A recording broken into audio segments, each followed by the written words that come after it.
Good morning students. Let's start our today's lesson with the same chapter number 8, cell structure and function. So in previous lessons we studied the parts of the cell. Different parts of the cell पढ़े जिसमें हमने पढ़ा cytoplasm, nucleus and the cell organelles. Then we studied about the cytoplasm and the nucleus. Now we are starting the next part, that are cell organelles. We studied that there are some vital components present in the cytoplasm that are called cell organelles. जो cytoplasm होता है यानी कि जो jelly like substance है cell membrane के अंदर की तरफ, जो भी जेली लाइक सब्सटेंस है उसमें कुछ वाइटल यानी कि लिविंग कंपोनेंट्स प्रेजेंट होते हैं, उनको हम क्या कहते हैं? सेल ऑर्गेनेल्स कहते हैं. अब हम one by one we will study these about these cell organelles. So first cell organelle is mitochondria. सबसे पहला सेल ऑर्गेनेल हम पढ़ रहे हैं mitochondria. You can see the structure of this mitochondria. It is oval shaped structure है and it is double membrane bound cell organelle. This is the outer membrane, this is plain and this is the inner membrane which is folded inwards. ये outer membrane है जो कि आपको plane दिखाई दे रही है बाहर वाली, और जो इनर मेम्ब्रेन है उसमें कुछ स्पाइक्स निकले हुए हैं. इनवर्ड्स वो क्या है? वो फोल्डेड है. So it is double membrane bound cell organelle first. Second, these folds, ये जो फोल्ड्स निकले हुए हैं इनर मेम्ब्रेन में, these folds are called cristae. इन फोल्ड्स को हम क्रिस्टी कहते हैं. And the substance which is filled in this middle part, ये जो middle part है जो हमें दिखाई दे रहा है, the substance that is filled in this, that is called matrix. इसका जो बीच वाला जो part है जिसमें जो भी substance filled है वो उसको हम कहते हैं matrix कहते हैं. Now this cell organelle produces energy during respiration. जो भी हमारा digested food है उसको हम absorb करते हैं पहले, then it is transported to the cells. ये जो जो absorbed digested food है उसको फिर सेल में ट्रांसपोर्ट किया जाता है और सेल में भी फिर ये कहाँ पहुंचता है? In the mitochondria. फिर माइटोकॉन्ड्रिया के अंदर इस डाइजेस्टेड फूड का क्या होता है? ऑक्सीडेशन होता है. And during this oxidation which is called respiration, the energy is produced. इस रेस्पिरेशन में यानी कि ऑक्सीडेशन ऑफ डाइजेस्टेड फूड के दौरान क्या प्रोड्यूस होती है? एनर्जी प्रोड्यूस होती है.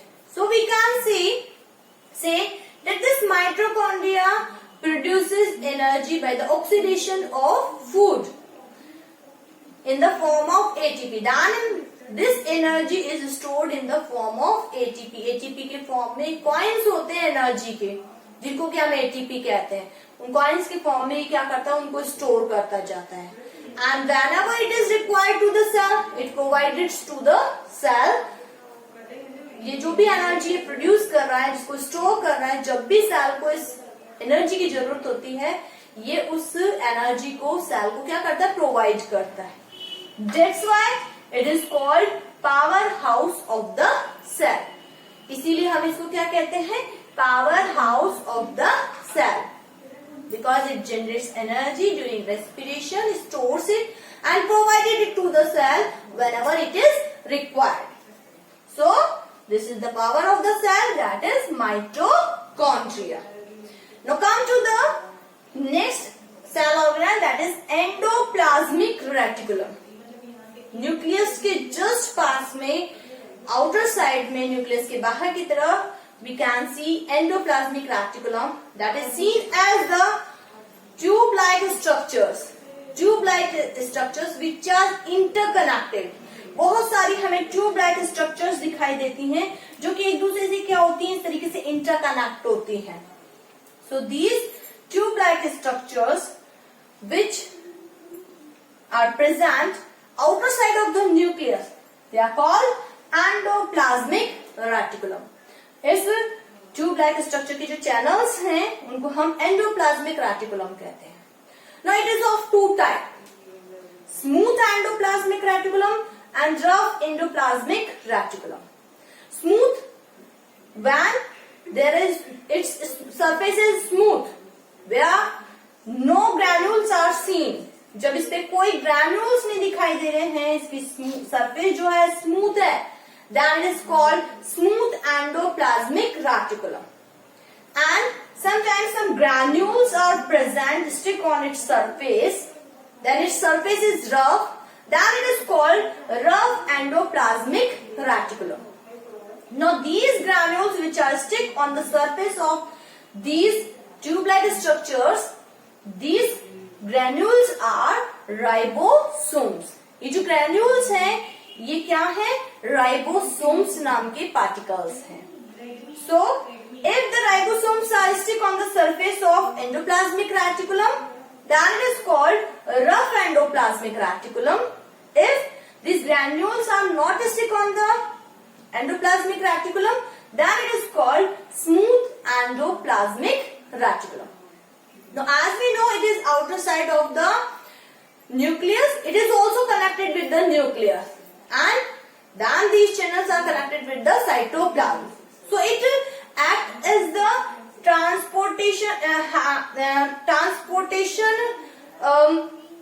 transportation organelle, एक ऐसा ऑर्गेनल जो कि ट्रांसपोर्टेशन ऑफ सब्सटेंसेस में क्या कर रहा है? हेल्प कर रहा है between the nucleus and the cytoplasm, क्योंकि ये पाइप लाइक स्ट्रक्चर है, अंदर की तरफ न्यूक्लियस से कनेक्टेड है, बाहर की तरफ साइटोप्लाज्म से कनेक्टेड है, अदर ऑर्गेनल से कनेक्टेड है।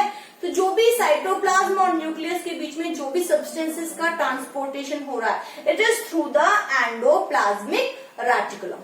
So it helps in the transportation of substances within the cell. Cell के अंदर जो भी substances का transportation हो रहा है, it is through these channels which are called endoplasmic reticulum. And we can easily see that these are also double membrane bound cell organelle. इसमें भी जो भी channels हैं उसमें क्या है? 2 layers है. ये भी क्या है? double membrane bound cell organelle है. So these are about the two organelles, mitochondria and endoplasmic reticulum.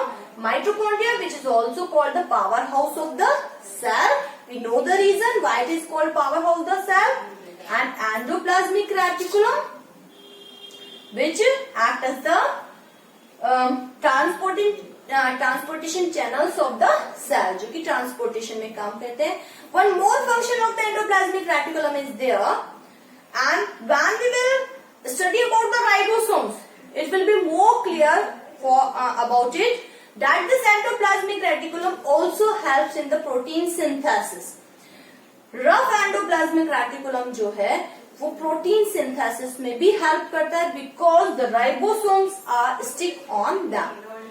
ये जो ribosomes है वो stick है उस पे, इसलिए ये protein synthesis में भी क्या करता है? help करता है. तो ये इसके क्या हुए? फंक्शंस हुए. So that's all for the day. Thank you and have a nice day.